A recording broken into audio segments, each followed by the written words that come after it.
literally millions of tourism workers lost their job, tourism businesses that closed down, and that had an enormous impact on livelihoods. Hello, this is the Weekly Tradecast, a new podcast brought to you by UNCTAD, the UN's trade and development body. I'm Sarah Toms. We're exploring how major events are shaping trade and development and how that affects billions of people around the globe. This week, with the holidays just around the corner, we're looking at travel and tourism in a post-pandemic world. In 2019, the year before the COVID outbreak, the tourism industry was worth around $3.5 trillion. The United Nations said it lost about that much during the pandemic. Tourism provides work for 1 in 10 people around the world, so there's an economic urgency to getting travellers back on the road and in the air. After 2 years of COVID restrictions, flights, hotels, museums and scenic spots were packed this summer. But many parts of the travel industry, especially airlines, were just not ready for the surge in demand. Chaos ensued with cancelled flights, lost luggage and hours of delay. And journeys may not be much smoother for the many millions of people travelling over the year-end holidays. For more on tourism's uncertain and uneven recovery, I'm joined by Claudia Roethlisberger, an UNCTAD economist with a passion for sustainable tourism and gender issues.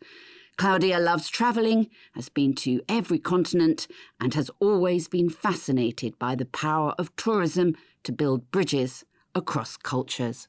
Welcome to this week's podcast, Claudia. Now, surely anyone could have predicted such a huge jump in demand once travel resumed. So why was there so much chaos this summer?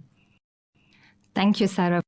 Travel restrictions have only been lifted in many countries earlier this year, and in some parts of the world there are so many travel restrictions in place, so it really depends on where we look at. It's also a case that shows that it's actually easier to fire than to hire. There are literally millions of tourism workers that have lost their job, and they redeployed many of them into other sectors. And it's not so easy to find, again, the right people to hire them and to train. These people, it's difficult to find, again, workers. And a similar situation for tourism businesses that had closed down. So to set up a new business, that is a time-consuming process. And what about the future then? If we consider that tourism has experienced nearly 6 decades of uninterrupted growth, it's difficult to think why that should not continue. So that has happened on the back of globalization. So as there was more freedom of movement of people, of capital, more cross-border investment, increasing middle class, people have traveled more and people love to travel. And they also travel for business purposes or for visiting relatives and friends. So it's not so clear why that should change in the near future as we continue living in a very globalized world. Now, travel does, from what we've seen this summer, appear to have roared back to life. But is it anywhere near the pre-pandemic levels? The UN World Tourism Organization, they showed that in the first 5 months of 2022, about half of the international tourist arrivals were recorded to those in the pre-pandemic 2019 year. But here again, it depends very much of where we look. So in Europe, that number is higher, whereas in Asia, that number is much, much lower. And what is also important to consider is that these are numbers for the first 5 months of the year, so before the European summer.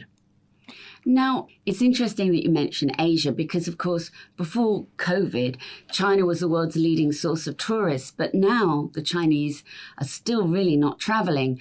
How much has China's zero COVID policy impacted global tourism? that's a very important factor for tourism demand, because China, both as a destination market and the source market, is very important. So as you said, it was the top source market before the pandemic, and about 20% of global tourism spending was from the Chinese market. So that has a very strong impact. I think COVID is still on people's mind. Now, when you travel, you're worried about travel restrictions, the additional cost. So that uncertainty, that is still a concern.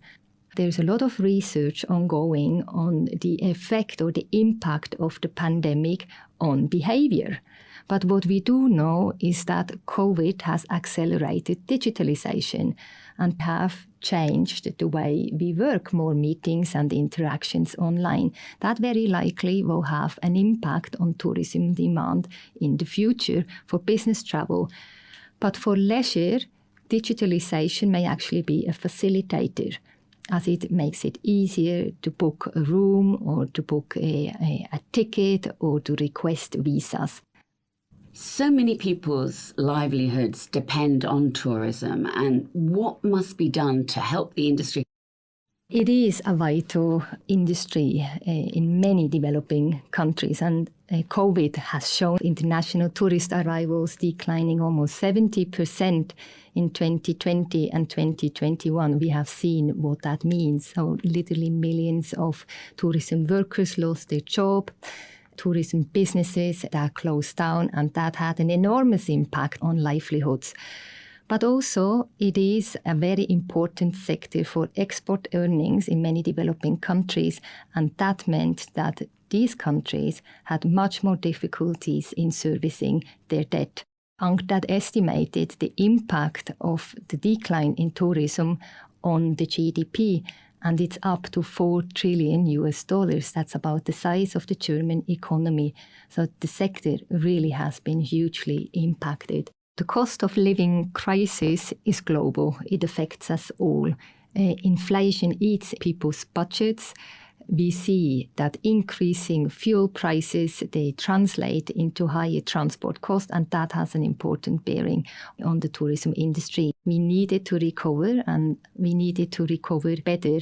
So that means that it needs to become more resilient and more sustainable, and we need to support tourism workers with social protection, or tourism businesses with credit lines.